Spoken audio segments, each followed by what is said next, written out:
ನಮಸ್ಕಾರ, ನಾನು ಮೃದುಲಾ ಚಿಪ್ಲೋಣ್ಕರ್. ಮಂಗಳೂರು ಸಮಾಚಾರ ವಾಹಿನಿಯ ಎಲ್ಲ ವೀಕ್ಷಕರಿಗೂ ಸ್ವಾಗತ. ಇಂದು ನಮ್ಮ ಜೊತೆ ಇರುವವರು ದ್ವಿತೀಯ PUC ಪರೀಕ್ಷೆಯಲ್ಲಿ ವಿಜ್ಞಾನ ವಿಭಾಗದಲ್ಲಿ ರಾಜ್ಯಕ್ಕೆ ದ್ವಿತೀಯ ರ್ಯಾಂಕ್ ಅನ್ನು ಪಡೆದಿರುವಂತಹ ಮದ್ದಡ್ಕ ಶ್ರೀಯುತ ಲಕ್ಷ್ಮೀನಾರಾಯಣ ಭಟ್ ಹಾಗೂ ಶ್ರೀಮತಿ ಪ್ರೀತಿಕಾ ಭಟ್ ಇವರ ಸುಪುತ್ರಿ, ಹಾಗೆ ಎಕ್ಸೆಲ್ PU ಕಾಲೇಜಿನ ವಿದ್ಯಾರ್ಥಿ ಧನ್ವಿ ಭಟ್ ಇವರು. ಇವರನ್ನ ಇಂದಿನ ನಮ್ಮ ಈ ಕಾರ್ಯಕ್ರಮಕ್ಕೆ ಆತ್ಮೀಯವಾಗಿ ಬರಮಾಡಿಕೊಳ್ತಾ ಇದ್ದೇವೆ. ನಮಸ್ಕಾರ. ತಮಗೂ ಈ ಕಾರ್ಯಕ್ರಮಕ್ಕೆ ಆತ್ಮೀಯವಾದ ಸ್ವಾಗತ. ಮೊಟ್ಟ ಮೊದಲಿಗೆ ನಮ್ಮ ಈ ಮಾತುಕತೆಯನ್ನು ಪ್ರಾರಂಭಿಸುವ ಮೊದಲು ತಮ್ಮ ಈ ಶೈಕ್ಷಣಿಕ ಒಂದು ಸಾಧನೆಗೆ ನಮ್ಮೆಲ್ಲರ ಪರವಾಗಿ ಒಂದು ಹಾರ್ದಿಕ ಅಭಿನಂದನೆಗಳು. ಧನ್ಯವಾದಗಳು. ನಿಮ್ಮ ಅನುಭವಗಳು ಅಥವಾ ನಿಮ್ಮ ತಯಾರಿಗಳ ಬಗ್ಗೆ ಮಾತಾಡೋದು ಇದ್ದೇ ಇದೆ. ಹಾಗೆ ಅದಕ್ಕಿಂತ ಒಂದೊಂದು ಹಂತವಾಗಿ ಪ್ರಾರಂಭಿಸ್ತಾ ಹೋಗ್ತಾನೆ. ಹಾಗೆ ನಿಮ್ಮ ಬಾಲ್ಯ ಹಾಗೂ ನಿಮ್ಮ ಪ್ರಾಥಮಿಕ ಶಿಕ್ಷಣದ ಬಗ್ಗೆ ಏನು ಹೇಳ್ತೀರಾ, ಅಥವಾ ಹೇಗೆ ಪ್ರಾರಂಭ ಆಯಿತು? ನಾನು LKG ಇಂದ 10ನೇ ತರಗತಿ ತನಕನೂ SGM ಇಂಗ್ಲೀಷ್ ಮೀಡಿಯಂ ಸ್ಕೂಲ್ ಬೆಳ್ತಂಗಡಿಯಲ್ಲಿ ಮಾಡಿದ್ದು. ಒಂಥರ ಒಂದು ಒಳ್ಳೆಯ ವಾತಾವರಣ, ಅಲ್ಲಿನ ಶುದ್ಧ ಸ್ವಚ್ಛತೆ ಎಲ್ಲ ನನಗೆ ಒಂದು ಒಬಿಡಿಯೆಂಟ್ ಆಗಿ ಅಥವಾ ಒಂದು ಒಳ್ಳೆಯ ಶಿಸ್ತನ್ನು ಕಲಿಸಲಿಕ್ಕೆ ಪ್ರೇರಣೆ ನೀಡಿದೆ ಇದು. ಮತ್ತು ಅಲ್ಲಿನ ಟೀಚರ್ಸ್ ಎಲ್ಲ ನನ್ನನ್ನು ತುಂಬ ಪ್ರೀತಿಯಿಂದ ನೋಡ್ಕೊಳ್ತಿದ್ರು. ಎಲ್ಲರೂ ನನ್ನನ್ನು ಒಂದು ಮೋಟಿವೇಟ್ ಮಾಡ್ತಿದ್ರು, ಯು ಕ್ಯಾನ್ ಡೂ ಇಟ್. ಅಂದರೆ 10ನೇ ತರಗತಿಯಲ್ಲೂ ನನಗೆ ಇಷ್ಟು ಮಾರ್ಕ್ ಬರಬೇಕು, ಅಷ್ಟು ಮಾರ್ಕ್ ಬರಬೇಕು ಅಂತೇಳಿ ನನಗಿಂತ ಜಾಸ್ತಿ ಟೀಚರ್ಸ್ ಅವರಿಗೆ ಇದು ಇತ್ತು, ಅಂದರೆ ಆಸೆ ಇತ್ತು. ಹಾಗೆ ಸೊ 10ನೇ ತರಗತಿಯಲ್ಲೂ ನಾನು ಒಳ್ಳೆಯ ರ್ಯಾಂಕನ್ನು ಪಡೆದಿದ್ದೆ.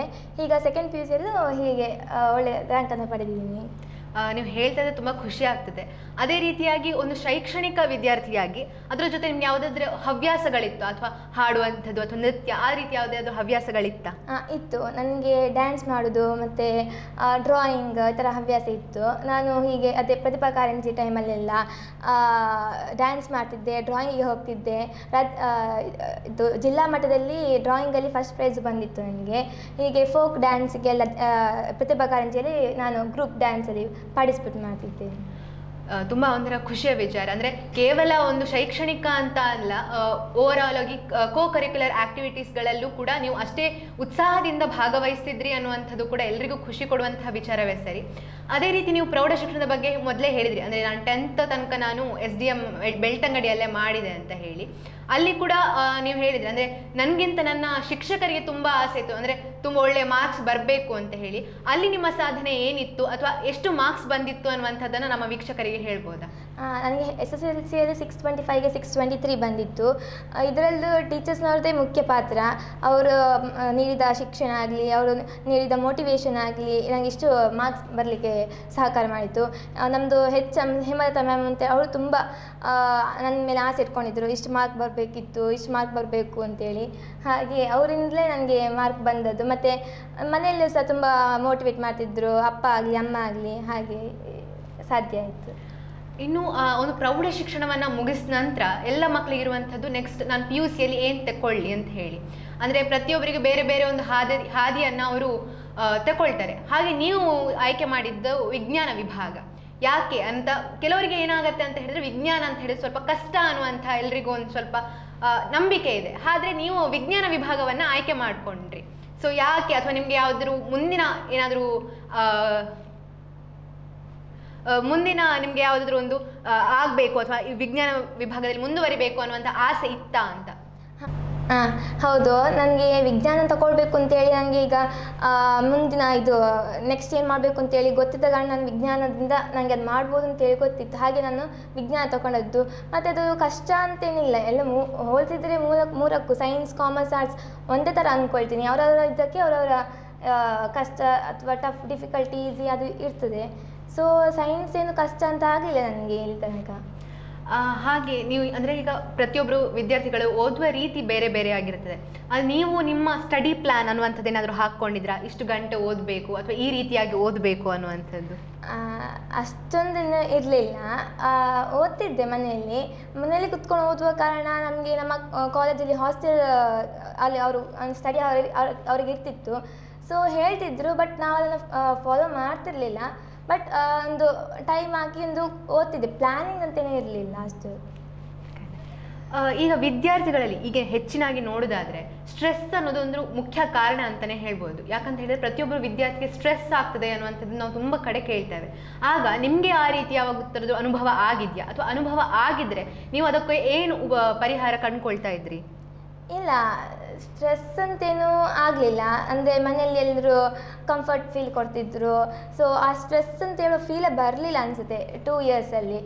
ಎಕ್ಸೆಲ್ಗೂ ಒಂದು ಸಂಡೇ ಇರ್ತಿತ್ತು, ಬಟ್ ಆದರೂ ಅಲ್ಲೂ ಫ್ರೀ ಝೋನ್ ಕೊಡ್ತಿದ್ರು. ಸೊ ಅಷ್ಟೊಂದು ಸ್ಟ್ರೆಸ್ ಅಂತ ಫೀಲ್ ಆಗಲಿಲ್ಲ ನನಗೆ. ಈಗ ಅಂದರೆ ಈ ಕಾಲೇಜ್ ಅವರ್ಸನ್ನು ತಗೊಂಡ್ರೆ ಇನ್ನು ಅಥವಾ ಟ್ಯೂಷನ್ಸ್ ಅಥವಾ ಆನ್ಲೈನ್ ಕೋಚಿಂಗ್ಗಳೀಗ ತುಂಬ ನಡೀತಾ ಇರುತ್ತೆ. ನೀವು ಅಂಥದ್ದನ್ನು ಯಾವ್ದಾದ್ರು ಆಪ್ಟ್ ಮಾಡ್ಕೊಂಡಿದ್ರಾ? ಇಲ್ಲ, ನಮಗೆ ಕೋಚಿಂಗ್ ಎಲ್ಲ ನಮ್ಮ ಕಾಲೇಜಲ್ಲೆಲ್ಲ ಕೊಡ್ತಿದ್ರು. ಸೊ ಅದರ ಅವಶ್ಯಕತೆಯೂ ಇರಲಿಲ್ಲ ನಮಗೆ. ನಮಗೆ ಕಾಲೇಜಲ್ಲೆಲ್ಲ ಸಿಗ್ತಿತ್ತು. ನೀವು ಹೇಳಿದ್ರಿ ಮುಂದುವರ್ತಾ, ಅಂದರೆ ನಾನು ಈ ಥರ ಅಂದರೆ ಓದ್ತಿದ್ದೆ ಅಂದರೆ ಹೇಳುವಾಗ, ಅಂದರೆ ದಿನಕ್ಕೆ ಎಷ್ಟು ಗಂಟೆ ಓದ್ತೇನೆ ಅಂತ ಹಾಗೇನಾದರೂ ಇತ್ತಾ? ಅಥವಾ ಕೆಲವರಿಗೆ ಬೆಳಗ್ಗೆ ಓದ್ತಾರೆ, ಕೆಲವರು ರಾತ್ರಿ ಓದ್ತಾರೆ, ಆ ರೀತಿಯಾಗಿ ಕಂಟಿನ್ಯೂಸ್ ಓದ್ತಿದ್ರಾ ಅಥವಾ ಮಿಡ್ಲಲ್ಲಿ ಬ್ರೇಕ್ ತಗೊಂಡು ಓದ್ತಿದ್ರಾ, ಅಥವಾ ಯಾವ ರೀತಿಯಾಗಿ ನೀವು ಓದ್ತಾ ಇದ್ರಿ? ನನಗೆ ಕಂಟಿನ್ಯೂಸ್ ಓದಲಿಕ್ಕೆ ಆಗ್ತಿರ್ಲಿಲ್ಲ. ನಾನು ಒಂದು ಗಂಟೆ ಓದಿದರೆ ಒಂದು 1/4 ಗಂಟೆ ಆ ಥರ ಬ್ರೇಕ್ ತಗೊಂಡು ಓದ್ತಿದ್ದೆ.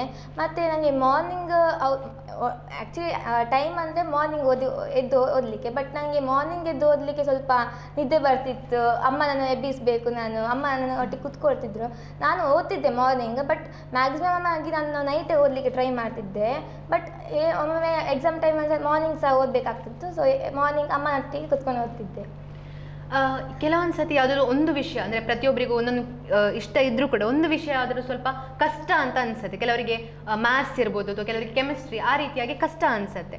ಹಾಗೆ ನಿಮ್ಗೆ ಯಾವುದಾದ್ರು ಒಂದು ಸಬ್ಜೆಕ್ಟ್ ಕಷ್ಟ ಅಂತ ಆದಾಗ ಅದರಲ್ಲಿ ನೀವು ಸ್ಕೋರ್ ಮಾಡಲಿಕ್ಕೋಸ್ಕರ, ಅಂದರೆ ಅದಕ್ಕೋಸ್ಕರ ಹೆಚ್ಚು ಟೈಮ್ ಇಡ್ತಿದ್ರ, ಅಥವಾ ಯಾವ ರೀತಿ ಅದಕ್ಕೋಸ್ಕರ ಪ್ರಿಪ್ರೇಷನ್ ಮಾಡ್ಕೊಳ್ತಾ ಇದ್ರಿ? ನನಗೆ ಹೌದು, ನಂಗೆ ಕಾಲೇಜ್ ಟೈಮಲ್ಲಿ ಕೆಮಿಸ್ಟ್ರಿ ಕಷ್ಟ ಆಗ್ತಿತ್ತು.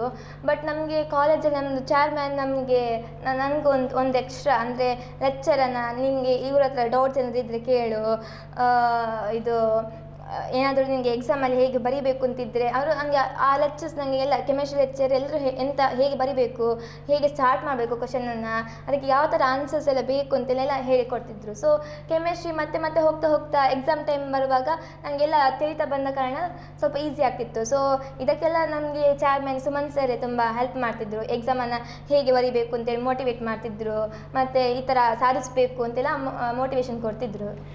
ನೀವು ಇಷ್ಟು ಹೊತ್ತು ಮಾತಾಡ್ತಾ ಇರಬೇಕಾದ್ರೆ ನಿಮ್ಮ ಗುರುಗಳ ಬಗ್ಗೆ ನೀವು ತುಂಬ ಹೇಳಿದ್ರಿ. ಅಂದರೆ ನನಗೆ ತುಂಬ ಸಪೋರ್ಟ್ ಮಾಡಿದರು, ಹೀಗೆ ಅವರು ನನಗಿಂತ ಅವರು ತುಂಬ ಆಸೆಗಳನ್ನು ಇಟ್ಕೊಂಡಿದ್ರು ಅಂತ ಹೇಳಿ ಕೇಳಿ ತುಂಬಾ ಖುಷಿ ಆಯಿತು. ಅವರ ಬಗ್ಗೆ ನಿಮ್ಗೆ ಏನಾದರೂ ಹೇಳಲಿಕ್ಕಿದೆಯಾ, ಅಥವಾ ಏನಾದರೂ ನಿಮಗೆ ಅನಿಸಿಕೆಯನ್ನು ವ್ಯಕ್ತಪಡಿಸ್ಲಿಕ್ಕಿದೆಯಾ? ಆ್ಯಕ್ಚುಲಿ ನನಗೆ ಸ್ಕೂಲಲ್ಲೂ ನನ್ನ ಟೀಚರ್ಸೇ ತುಂಬ ಹೆಲ್ಪ್ ಮಾಡಿದ್ದು. ಕಾಲೇಜಲ್ಲೂ ನನಗೆ ಟೀಚರ್ಸ್ ತುಂಬ ನನಗಿಂತ ಜಾಸ್ತಿ ಅವರಿಗೆ ಆಸೆ ಇದ್ದ ಕಾರಣ ಅವರು ನನ್ನ ತುಂಬ ಮೋಟಿವೇಟ್ ಮಾಡ್ತಿದ್ದರು. ಯು ಕ್ಯಾನ್ ಡೂ ಇಟ್ ಅಂತೇಳಿ. ನಮಗೆ ಫಿಸಿಕ್ಸ್ ಲೆಕ್ಚರ್ ಆಗಲಿ, ಮ್ಯಾಥ್ಸ್ ಲೆಕ್ಚರ್ ಅಭಿರಾಮ್ ಸರಿಗಂತೂ ನನಗೆ ಮ್ಯಾಥ್ಸಲ್ಲಿ ಫುಲ್ ಬರಬೇಕು, ಅಂದರೆ ಎಲ್ಲದರಲ್ಲೂ ಫುಲ್ ಬರಬೇಕು ಅಂತ ಆಸೆ ಇರ್ತಿತ್ತು. ಮತ್ತು ಫಿಸಿಕ್ಸ್ ಲೆಕ್ಚರ್ ಸತ್ಯನಾರಾಯಣ ಸರಿಗೂ ನನ್ನ ಮೇಲೆ ತುಂಬ ಅಂದರೆ ಪ್ರೀತಿ. ಅದಾದಮೇಲೆ ಕೆಮಿಸ್ಟ್ರಿ ಲೆಕ್ಚರು ಇದು ಮತ್ತು ಬಯಾಲಜಿ, ಇವ್ರಿಗೆಲ್ಲರೂ ನಮಗೆ ಹೆಲ್ಪ್ ಮಾಡ್ತಿದ್ರು. ಲೆಕ್ಚರ್ಸ್ ಹೇಗೆ ಓದಬೇಕು, ಯಾವ ಟೈಮಿಂಗಿಗೆ ಓದಬೇಕು ಅಂದರೆ ಎಲ್ಲ ಗೈಡೆನ್ಸ್ ಕೊಡ್ತಿದ್ರು. ನೀವು ಮುಂದೆ ಹೇಳ್ತಾ ನೀವು ಹೇಳಿದ್ರಿ ಅಮ್ಮ ನನ್ನ ಜೊತೆ ಕೂತು ಓದ್ತಿದ್ರು, ಅಂದರೆ ನಮಗೋಸ್ಕರ ಓದ್ತಿದ್ರು ಅಂತ ಹೇಳಿ. ಖಂಡಿತವಾಗಿ ಅಂದರೆ ಪೋಷಕರ ಸಹಾಯ ಇದ್ದೇ ಇರ್ತದೆ. ಹಾಗೆ ಅವ್ರಿಗೋಸ್ಕರ ಅಂದರೆ ಅವರ ಸಹಾಯ ಅವ್ರಿಗೆ ಏನಾದರೂ ಹೇಳಲಿಕ್ಕಿದೆಯಾ? ಸತ್ಯವಾಗ್ಲೂ ಹೇಳಬೇಕಾದ್ರೆ ನಾನು ರಾತ್ರಿ 12 ಗಂಟೆ ತನಕ ಓದಿದ್ರು, 11 ಗಂಟೆ ತನಕ ಓದಿದ್ರು. ನನ್ನೊಟ್ಟಿಗೆ ಅಮ್ಮ ಇರಲೇಬೇಕು, ಇಲ್ಲಾಂದರೆ ನನಗೆ ನಿದ್ದೆ ಬರೋ ಫೀಲ್ ಬರ್ತಿತ್ತು. ಸೊ ನಾನು ಅಮ್ಮನ ಹತ್ತಿರದಲ್ಲಿ ಕೂತ್ಕೊಳಿಸ್ಕೊಂಡು ಓದ್ತಿದ್ದೆ. ಸೊ ನಾನು ಎಷ್ಟು ತನಕ ಎಚ್ಚರಿಕೆಯಲ್ಲಿ ಇರ್ತೀನಿ ಅಷ್ಟು ತನಕ ನನ್ನ ಅಮ್ಮ ನನ್ನೊಟ್ಟಿಗೆ ಎಚ್ಚರಿಕೆ ಇರ್ತಾರೆ. ಸೊ ನಾನು ಸೆಕೆಂಡ್ PUC ತನಕ ಸಹ ಇಷ್ಟು ಒಳ್ಳೆ ರ್ಯಾಂಕ್ ಬರಬೇಕು ಅಂತ ಹೇಳಿದ್ರೆ ನನ್ನ ಅಮ್ಮನೇ ಕಾರಣ ಅಂತ ಹೇಳ್ಬೋದು.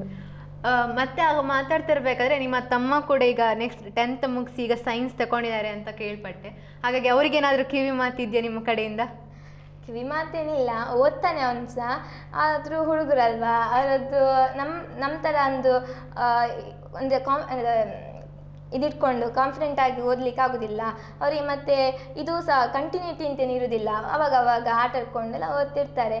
ಸೊ ನಾನು ಅಷ್ಟೊಂದು ಹೇಳಲಿಕ್ಕೆ ಆಗೋದಿಲ್ಲ ಅಲ್ವಾ, ಹುಡುಗರಲ್ವಾ. ಇಷ್ಟೊತ್ತು ನೀವು ಹೇಳಿದ್ರೆ ಈಗ ಸೆಕೆಂಡ್ PU ಮುಗೀತು, ಅಂದರೆ ಮುಂದಿನ ಏನು ಪ್ಲ್ಯಾನ್ಸ್ಗಳು, ಏನಾದರೂ ರೆಡಿ ಇದೆಯಾ?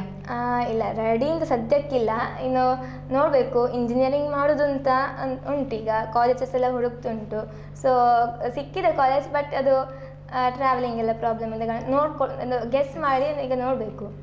ಇಂಜಿನಿಯರಿಂಗ್ ಮಾಡಿದ್ರೆ ಯಾವ ಸಬ್ಜೆಕ್ಟ್, ಅಂದರೆ ಯಾವ ಸಬ್ಜೆಕ್ಟ್ ಮೇಲೆ ನನಗೀಗ ಕಂಪ್ಯೂಟರ್ ಸೈನ್ಸ್ ಮಾಡಬೇಕು ಅಂತ ಆಸೆ. ಬಟ್ ನಮಗೆ ಒಂದು ಒಳ್ಳೆ ಕಾಲೇಜ್ ಬೇಕು ಅಂತ ಹೇಳಿದರೆ ಅವಾಗ ಅದರಲ್ಲಿ ಯಾವುದು ಬ್ರಾಂಚಲ್ಲಿ ನಮಗೆ ಸೀಟ್ ಸಿಗ್ತದೆ ನೋಡಬೇಕಲ್ವಾ.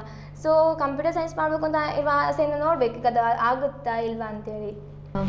ನೀವು ಇಷ್ಟೊತ್ತು ಹೇಳಿದರೆ ನಮ್ಮ ಕಾಲೇಜಲ್ಲಿ ನಮಗೆ ಟ್ಯೂಷನ್ ಅವರೇ ಕೊಡ್ತಿದ್ರು, ತುಂಬ ಸಪೋರ್ಟ್ ಮಾಡ್ತಿದ್ರು ಅಂತ ಹೇಳಿ, ಕಾಲೇಜಿಗೆ ಅವರಿಗೋಸ್ಕರ ಏನಾದರೂ ಹೇಳಲಿಕ್ಕಿದೆಯಾ?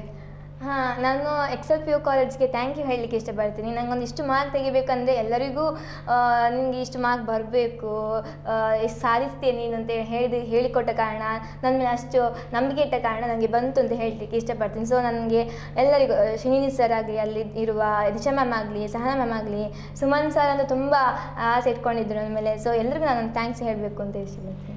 ಓಕೆ, ಮತ್ತು ಈಗ ನಿಮ್ಮ ಜೂನಿಯರ್ಸ್, ಈಗ ನೀನು ನೆಕ್ಸ್ಟ್ ಏನಿದ್ದಾರೆ ಅವರಿಗೆ ಏನಾದರೂ ಹೇಳಬೇಕು, ಏನಾದ್ರು ಟಿಪ್ಸ್ ಕೊಡಬೇಕು ಅನ್ನೋ ಇದ್ದರೆ ಏನು ಕೊಡ್ತೀರಾ?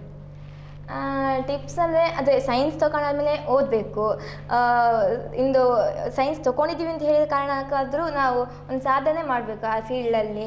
ಅದು ತೊಗೊಂಡು ಯಾಕಾದರೂ ತೊಗೊಂಡಿದ್ದೀವಿ ಅಂತ ಹೇಳಿ ಫೀಲ್ ಬರ್ಸ್ಕೊಳ್ಬಾರ್ದು. ಅಂದರೆ ಅಟ್ಲೀಸ್ಟ್ ಅಂದರೆ ಚೆನ್ನಾಗಿ ಅದರ ಮೇಲೆ ಒಂದು ಇದಿಟ್ಟು ಅಂದರೆ ಫೋಕಸ್ ಮಾಡಿ ಅಲ್ಲಿ ಇರುವ ಕಾನ್ಸೆಪ್ಟ್ಸನ್ನೆಲ್ಲ ಕ್ಲಿಯರ್, ಅಂದರೆ ಒಂದು ಡೌಟ್ ಇಲ್ಲದೆ ಆ ದಿವಸದ ಆ ಟೈಮಿಗೆ ಕ್ಲಿಯರ್ ಮಾಡಿಕೊಂಡು ಓದ್ತಾ ಹೋದರೆ ಅದು ಸೈನ್ಸು ಈಸಿ ಆಗ್ತದೆ. ಇನ್ನು ಟಫ್ ಅಂತೇನೆ ಹೇಳಲಿಕ್ಕೆ ಬರಲ್ಲ. ಖಂಡಿತವಾಗ್ಲೂ ನಿಮ್ಮ ಈಗೇನೋ ಅನುಭವಗಳೇನಿತ್ತು ಅಥವಾ ನಿಮ್ಮ ತಯಾರಿಗಳೇನಿತ್ತು ಮುಂದಿನವರಿಗೂ ಅಥವಾ ನಿಮ್ಮ ಜೂನಿಯರ್ಸಿಗೂ ಕೂಡ ತುಂಬ ಹೆಲ್ಪ್ ಆಗ್ಬೋದು ಅಂತ ಅಂದ್ಕೊಳ್ತಾ ಇದ್ದಾವೆ. ಇಷ್ಟು ಹೊತ್ತು ನಿಮ್ಮ ಅನುಭವಗಳನ್ನು, ತಯಾರಿಗಳನ್ನು ನಮ್ಮ ಜೊತೆ ಹಂಚಿಕೊಂಡದ್ದಕ್ಕೆ ನಿಮಗೆ ತುಂಬ ಹೃದಯದ ಧನ್ಯವಾದಗಳು. ಅದೇ ರೀತಿಯಾಗಿ ನಿಮ್ಮ ಮುಂದಿನ ಭವಿಷ್ಯವು ಕೂಡ ಅಷ್ಟೇ ಉಜ್ವಲವಾಗಿರಲಿ ಅಂತ ನಾವು ಹಾರೈಸ್ತೇವೆ. Thank you. ಇಷ್ಟು ಹೊತ್ತು ನಮ್ಮನ್ನು ವೀಕ್ಷಿಸಿದ ನಮ್ಮೆಲ್ಲ ವೀಕ್ಷಕರಿಗೂ ಕೂಡ ಧನ್ಯವಾದ.